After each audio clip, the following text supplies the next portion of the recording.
अस्सलाम वालेकुम नाज़रीन, आवाज़ न्यूज़ में भलीकार माया गज़ाला। अब सभ खां पहिरियां हिकु नज़र हेडलाइंस ते।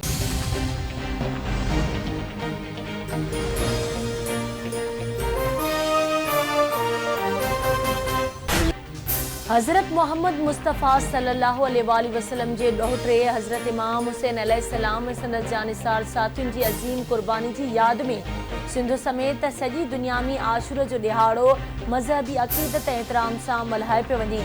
सिंध समेत मुल्क जी कुंड कुर्श में मजलिसूं बर्पा करे मातमी जुलूस कढिया पिया वञनि।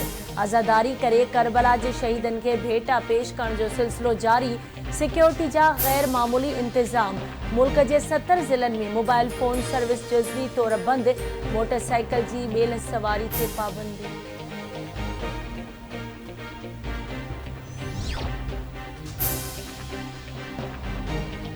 कराची में 10 मुहर्रमुल हराम जो नश्तर पार खां निकतल मरकज़ी मातमी जुलूस मंज़िल ॾांहुं रवां दवां। मातमी जुलूस रिवायती रस्तनि सदर जे एम्प्रेस मार्केट ऐं तिब्बत सेंटर खां थींदो। इमाम बारगाह हुसैनिया ईरानिया खारा दर वटि नहर थींदो। एम ए जिना रोड ते मातमी जुलूस जे रिवायती रस्तनि खे कंटेनर लॻाए सील कयो वियो। जुलूस वारनि इलाइक़नि में मोबाइल फोन सर्विस जुज़वी तौर मुअत्तल।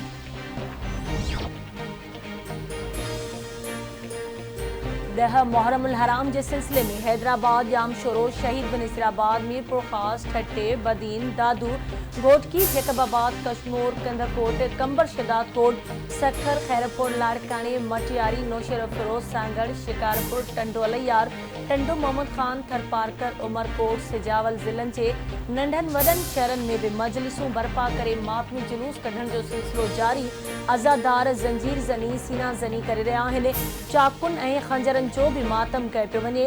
टांडन ते मातम कयो वियो। सबीलन ऐं न्यास लंगर जो सिलसिलो जारी।